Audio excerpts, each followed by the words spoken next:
Bonjour à toutes et à tous. Alors aujourd'hui nous sommes le 10 mars et nous sommes la Saint-Vivien, Saint-Viviane, Saint-Vivienne.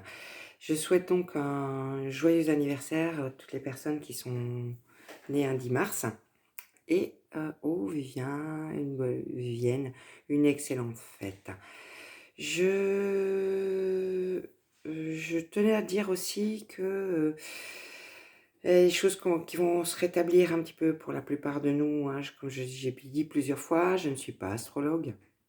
Je laisse ça à qui en a fait son métier parce que c'est quand même, oui, c'est quand même quelque chose de conséquent. Et à part quelques petites notions que je puisse avoir, je ne peux pas me prétendre travailler avec les astres. Par contre, hier, Mercure s'est réaligné, donc c'est fini, ce côté Mercure rétrograde qui a causé des problèmes de communication qui peuvent être lourds. Vous m'entendez souffler là, parce que je ressens une lourdeur par rapport à tout ça. Problème de communication. Donc ça va se lâcher, hein. Donc autour de moi, je crois que vous avez dit hier qu'il y avait éventuellement un cas de coronavirus qui faisait que je me mettais moi-même en quarantaine. On a été tous rassurés, je suis très heureuse. Non, il n'y a pas de coronavirus autour de moi, du moins pas identifié, et j'ai continué à pouvoir vivre sans me mettre en quarantaine. Je vais donc vous indiquer ce que Gaïa nous donne comme message aujourd'hui. Gaïa nous parle de rêves. Dans les rêves, on voit la révélation, les rêves intuitifs, hein, la perspicacité et des découvertes. Donc, oui, il y a les rêves prémonitoires et les rêves explicatifs. Souvent, on est amené au fur et à mesure du temps à savoir décoder nos propres rêves.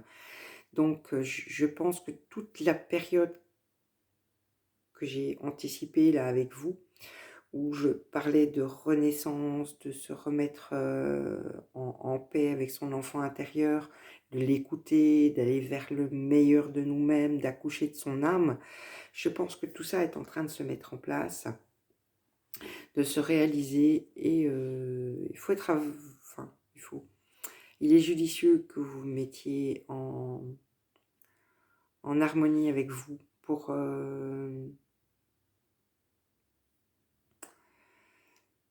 continuer à avancer et que vous écoutiez vos intuitions. Ça, c'est top. La deuxième carte du jour, c'est celle que Marie m'a sortie. Elle m'a ressorti la couronne de roses. Et je pense que c'est pas pour rien, parce qu'elle nous rappelle aussi les roses sont des plantes. Les plantes, ça vient de la terre.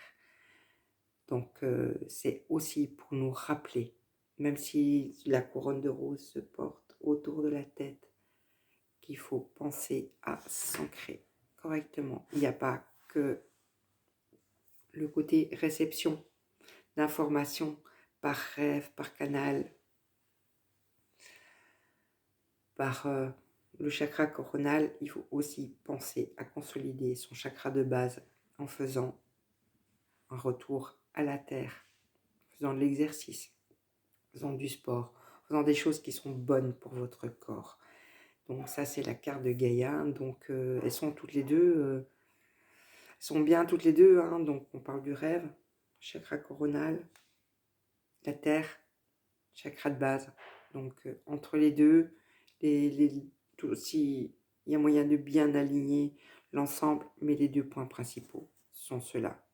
Non, ce n'est pas les points principaux, mais je veux dire que pour se permettre de recevoir des messages, il faut surtout ne pas oublier de s'ancrer.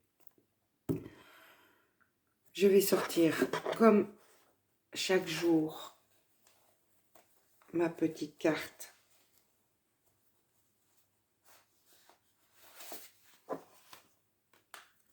de l'oracle des sorcelleries, des sortilèges, pardon. Hop, ça y est, elle est sortie. C'est la sagesse.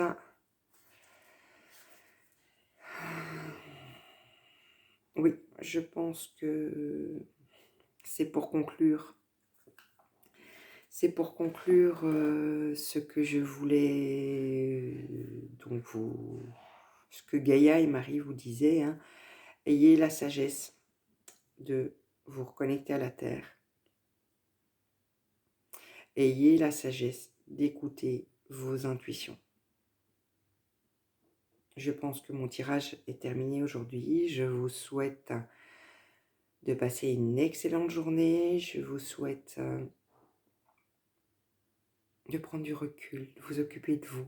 Ça, c'est dans mes guidances, en fait, j'ai envie de vous dire ça tous les jours. Prenez du temps pour vous. Je vous souhaite une excellente journée. Je vous dis certainement à demain pour la prochaine guidance. Belle journée.